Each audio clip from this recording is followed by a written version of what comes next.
Bon les amis, vous me demandez un priorité au direct sur le Bitcoin et sur les actifs financiers, donc on va faire évidemment un point en vidéo YouTube. Je vous le rappelle, le 13 décembre à 19h30, on se donne rendez-vous sur Twitch pour la conférence de presse de la Fed, donc rendez-vous sur Twitch ce mercredi 13 décembre à 19h30. Où en est-on au niveau des marchés? Avez-vous craqué? Personne n'a craqué! Personne n'a craqué! Faut-il paniquer? Vous avez un Bitcoin qui effectivement entre dimanche soir et ce lundi matin a perdu 8%. 8% et a ravalé une partie de la baisse. Il est remonté dans la foulée suite au rebond sur support de 4%. Faut-il s'inquiéter? Donc déjà, premièrement, dans la dernière vidéo YouTube, on avait dit la chose suivante, deux gros scénarios. On consolide au-dessus du support, soit pour mieux rallye, et aller chercher la target correspondant à la clôture annuelle de 2021 et à la ligne de coup du rounding bottom, soit deuxième possibilité, premier top, deuxième top, on réintègre le support et on tombera à 40 000 ou à 41 000 $. Il est tombé à 40 500 $. Donc ce move, il était parfaitement prévisible. Après, j'ai envie de dire, c'était une chance sur deux par rapport à ce support. Concernant est-ce qu'il allait avoir rallye haussier ou réintégration dump, et bien tout simplement, bien joué au shorter. Concernant mes positions, il reste toujours 1.2 BTC et 4 Ethereum, néanmoins, j'ai vendu ce que j'avais à vendre avant le dump. J'ai pris également pour information un short. Alors évidemment, j'ai pas vendu tout au top, j'ai vendu dans la zone, j'avais mis des petits stop loss, je me suis débrouillé pour limiter la casse. Néanmoins, au niveau de mes shorts, effectivement, j'ai pris un short pour information aux 44 727 $. Vous voyez, c'est au niveau de la mèche, tout en haut. Je l'ai pressenti, ce dump arriver, dans le sens où quand on fait un premier top ici, deuxième top, et qu'on va pas chercher un plus haut que le précédent, avec une mèche légèrement au-dessus du top précédent, ça n'engage rien de bon. Deuxième point, cette figure que vous voyez ici, en cassure de résistance ascendante, pour faire double top et réintégrer. Si vous ne le savez pas, on avait réalisé sur Discord ainsi que sur YouTube une vidéo formation pattern secret, la meilleure figure chartiste pour shorter le Bitcoin. Vous voyez, cassure de résistance, premier top, deuxième top, triple top, voire quadruple top, cassure du support, on prend un short, ça dump. Donc cette figure est une figure effectivement problématique pour les longues. Réintégration d'une résistance cassée suite à double top ou triple top, c'est jamais un bon signal. Donc c'était un signal de vente. Donc il y a eu signal de vente, j'ai tenté le short, et personnellement j'ai pas tenté le short évidemment sur la cassure du support, ce que j'aime pas faire. Je préfère shorter les résistances. Voilà, dernier plus haut, on aligne les mèches, pouf, on tombe ici, on prend un short, c'est réglé. Donc c'est ce que j'avais fait effectivement sur ma plateforme d'échange favorite. Voilà pour ce qui est de cette configuration. Donc dump de 8%, on retrace de 4 ou 5%, on consolide, on marque pas pour le moment de rebond haussier, c'est pas impossible qu'on aille retester ce support pour finalement reprendre ici de la force, reconsolider, pour ensuite mieux repartir. Donc l'alerte rouge, est-ce qu'il y en a une? Pas vraiment. Est-ce qu'on a trouvé le top pour reprendre la baisse, retourner la tendance à la baisse? Pas vraiment. Si on regarde également en vue journée ou en vue semaine, pour le moment il n'y a rien réellement d'inquiétant. Pour moi, le point d'inquiétude, il se fait si on réintègre ce support majeur. Point haut, point bas, point haut. Cette zone, c'est la zone majeure d'intérêt. Il ne faudrait pas repasser sous cette zone, sous la zone des 39 000 $. Tant qu'on est au-dessus, on pourrait aller chercher une anse comme ça et former effectivement ce rounding bottom qui se transforme en tasse avec anse, avec potentiellement même une ligne de coup baissière. C'est quelque chose qui est tout à fait possible ici. Tac, vous voyez. Ligne de coup baissière sur BTC avec un rounding bottom qui se transforme en tasse avec anse pour valider la figure et repartir à la hausse. C'est également évidemment une possibilité qu'on peut envisager.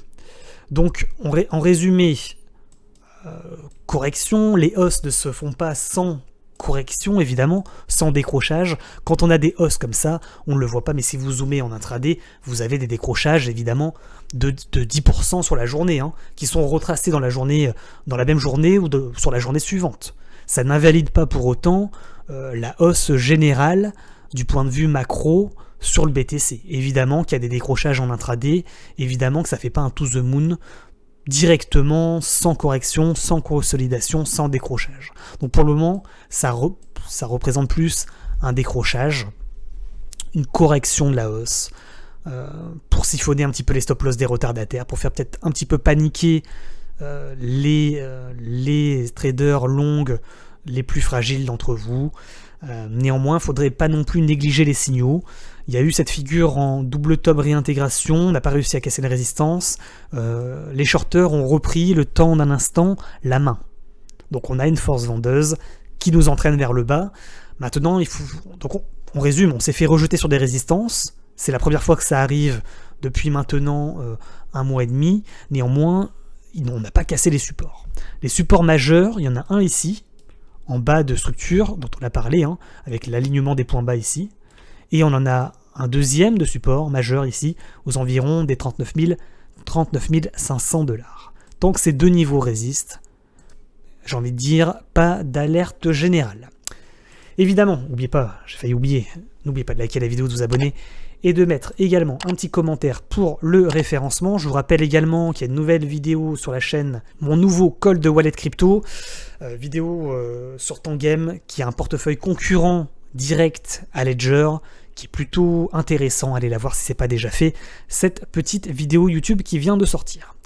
Donc, concernant les marchés financiers, on a un dollar qui continue de monter, qui marque ce rebond, qui n'est pas un rebond incroyable. Néanmoins, il y a eu rebond sur le dollar, il reprend un petit peu de la force. Par conséquent, évidemment, ça pourrait tirer un petit peu les marchés à la baisse. Néanmoins, on le voit sur le Nasdaq, pour le moment, le Nasdaq, pas de correction, pas d'alerte rouge sur les marchés financiers traditionnels, que ce soit Nasdaq, que ce soit S&P. Néanmoins, on est en début de semaine. On a la Fed qui va prendre la parole dans 2 jours, ce mercredi à 20h, 20h30. Donc attention, on n'est pas à l'abri, au vu qu'on est sur les derniers plus hauts, on n'est pas à l'abri d'un dernier rallye, on touche le dernier plus haut et on s'effondre, avec double top. Avec deuxième top légèrement plus haut que le précédent. Attention à ce scénario de cassure de ligne de coude d'un double top, short, on réinverse on reprend la baisse. C'est une possibilité à ne pas négliger sur le Nasdaq, sur S&P, sur les marchés financiers et du coup sur les crypto-monnaies évidemment qui seront entraînées par les marchés financiers traditionnels. Donc attention à ce scénario de à terme, on va pas réussir à break out les derniers plus hauts ici, on va se faire rejeter comme sur le Bitcoin, on va faire un double top et on va inverser la tendance et reprendre la baisse. Attention, on est au plus haut sur les marchés financiers traditionnels, il vaut mieux encore une fois sortir trop tôt que sortir trop tard, bien évidemment. Il faut le rappeler également, tout ce qui monte finit toujours par redescendre. Ceux qui sortent au plus tôt évitent le crash, mais le jour où il y a un crash et que vous êtes dedans, c'est déjà trop tard. Vous l'avez ressenti avec ce crash de 8% sur le Bitcoin, c'est négligeable 8%. Et pourtant, ça a tout de suite entraîné l'ensemble des altcoins et ça a été quelque part un début de panique, un début de dump. Imaginez un instant si on a un crash sur les marchés financiers, ce qu'il va se passer sur les cryptos. Je vous laisse imaginer, vous n'aurez pas le temps de sortir, vous allez vous prendre à moins 20% sur le Bitcoin, moins 30, moins 40% sur les alts, ça va vous faire tout bizarre. Faut-il rappeler évidemment que ça finira un jour ou l'autre par arriver. Au niveau de Capstable qui a sur pullback, qu'est-ce que ça veut dire ? Ça veut dire que si on réintègre ici, invalidation du signal de continuation haussier sur le Bitcoin. Attention. Donc attention à ce scénario de on fait un premier bottom, on réintègre en V-bottom ou premier bottom, deuxième bottom, on réintègre. C'est également une super structure pour prendre des longues sur Capstable et par conséquent des shorts sur le Bitcoin et sur les cryptos. Attention, on commence à avoir des signaux potentiellement d'essoufflement de la hausse et peut-être même de retournement de tendance. On les a en 4 heures, on les a pas encore en vue journée, c'est vrai. On n'a pas cassé les supports majeurs, néanmoins on commence à avoir des débuts de retournement en 4 heures. Bon, si on regarde en vue macro, RAS, on est bien d'accord. Mais attention Attention, on commence à être sur les plus hauts. Également au niveau des objectifs, si on devait reprendre la hausse, pour rappel, il manque 65% pour atteindre l'ATH, le plus haut historique sur le Bitcoin, à 70 000 $. 65%. C'est ce qu'il nous manque. Sachant qu'on a déjà fait une hausse de 170%, voire 180% quand on était à 44%. Donc il manque 65% dans 220%. C'est négligeable, on peut le faire. À terme, je pense qu'on le fera. Néanmoins, évidemment, plus le temps passe, plus on est haussier, plus on est vertical, plus c'est risqué, plus le risque de crash sera évidemment présent. Au niveau maintenant des altcoins, on va pas aller par quatre chemins, tout a corrigé, tout est revenu sur les supports. Donc par exemple, sur Ethereum, on est en cassure pullback, pas de réintégration du support majeur, aux environs des 2188 $. Et c'est comme ça sur toutes les cryptos. On a corrigé sur l'ensemble des cryptos, on a retracé par exemple sur Dog la moitié de la hausse de la semaine dernière. Voilà, c'est pareil sur ADA Cardano, on a retracé la moitié de la hausse de la semaine dernière. Néanmoins, pas de réintégration des supports. Sur d'autres cryptos, comme Matic, on n'a pas réussi à casser les résistances majeures. Vous voyez ? Quand on passe au-dessus de ce niveau, c'est ultra bull. En dépôle TT-pôle inversé, par exemple, sur Matic, c'est bull. Néanmoins, on n'a pas réussi à casser la résistance. Sur d'autres altcoins, on n'a pas réintégré les supports majeurs. Voilà. TRX, par exemple, il n'a pas été trop impacté.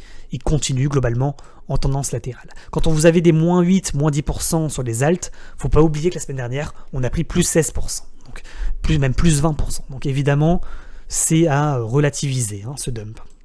Sur LTC, rejet, par exemple, sur résistance. C'est un peu comme sur Matic. Rejet sur résistance ascendante. Apex, petite correction, petite consolidation, pas de dump sur Apex.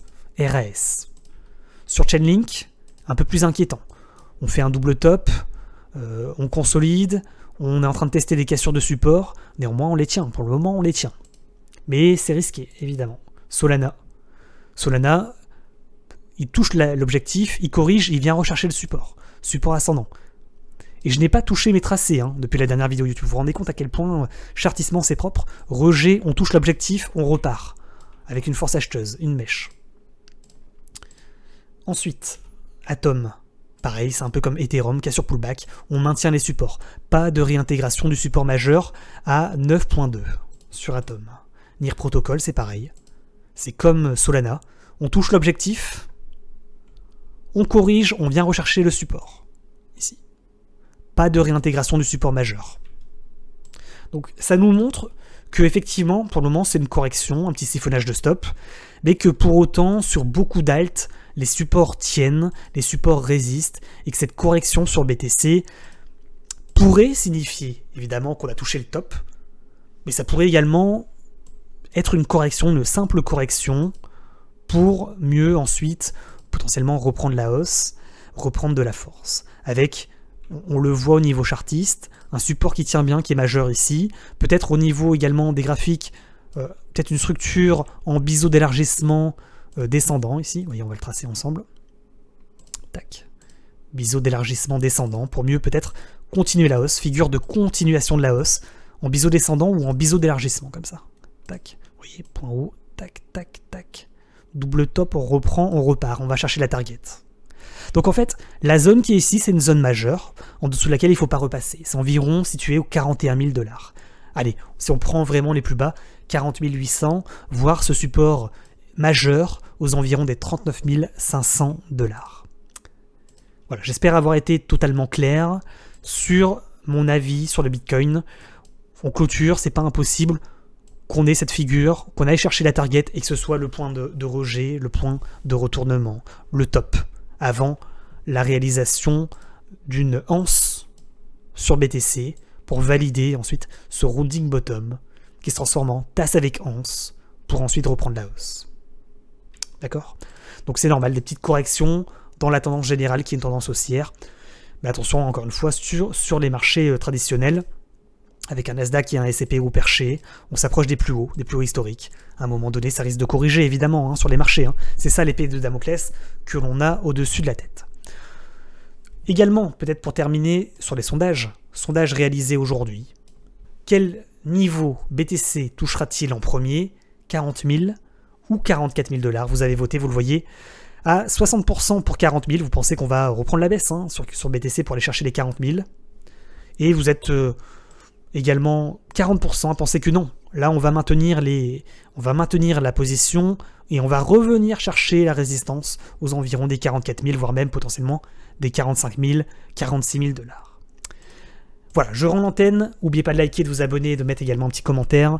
Je vous dis évidemment à très bientôt sur YouTube et sur Twitch. N'oubliez pas évidemment d'aller voir la dernière vidéo sur Tangem, ce portefeuille, ce cold wallet, ce hardware wallet qui rentre en concurrence directe avec Ledger. C'est tout pour moi, je rends l'antenne. À très bientôt sur YouTube et sur Twitch. Le rendez-vous est donné ce mercredi à 19h30 pour la conférence de presse de la Fed. Ciao, ciao.